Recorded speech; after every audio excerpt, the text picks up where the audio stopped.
అంటే నాకు కావాల్సిన ప్రచారం రావాలి, అధికార పక్షానికి ఇబ్బంది రాకూడదు, ప్రతిపక్షం ఎదగకూడదు, నేను గొప్పవాడిగా కనబడాలి, ఇదే కదా.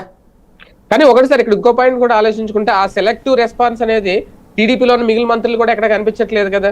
ఇలాంటి ఏ సిచ్యువేషన్ ఎక్కడ ఏ సమస్య ఉన్నా ఏదున్నా జనసేనకు సంబంధించిన నాయకులు మంత్రులే ఉన్నారు అనేది, వీళ్ళు ఉన్నది 3 మంత్రులే, కానీ అక్కడ ఇంకా 20 మంది మంత్రుల దాకా ఉన్నారు.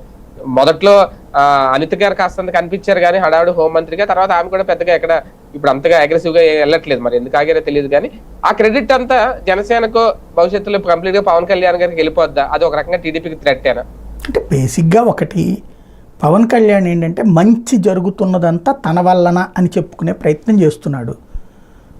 ఏదైనా తేడా జరిగితే తెలుగుదేశందే, నేనైతే మాత్రం కరెక్ట్గా ఉన్నానని చెప్పుకొచ్చే ప్రయత్నం చేస్తున్నాడు. At the same time second game ఏంటంటే నేను వైసీపీ వాళ్ళనే కదా టార్గెట్ చేస్తుందని చెప్పే ప్రయత్నం చేస్తున్నాడు తెలివిగా. ఆయన ముందే చెప్పాడు కదా, వ్యూహం నాకు తెలుసు, నాకు వదిలేయండి అని. అదే వ్యూహం ప్రస్తుతం అనుసరిస్తున్నది ఏంటంటే చర్యలు తీసుకునేటటువంటిది, లేదా ఇట్లాగా వేగంగా రెస్పాండ్ అయ్యేటటువంటిది. ఇట్లాంటి వాటిలో పవన్ అయితే స్పీడు, ఏమైనా చెయ్యాలనుకుంటే చేస్తాడు, మా బాబాయ్ అయితే చేయట్లేదు అనేది వాళ్ళ ఫీలింగ్. నాకు అర్థం కాలేదు.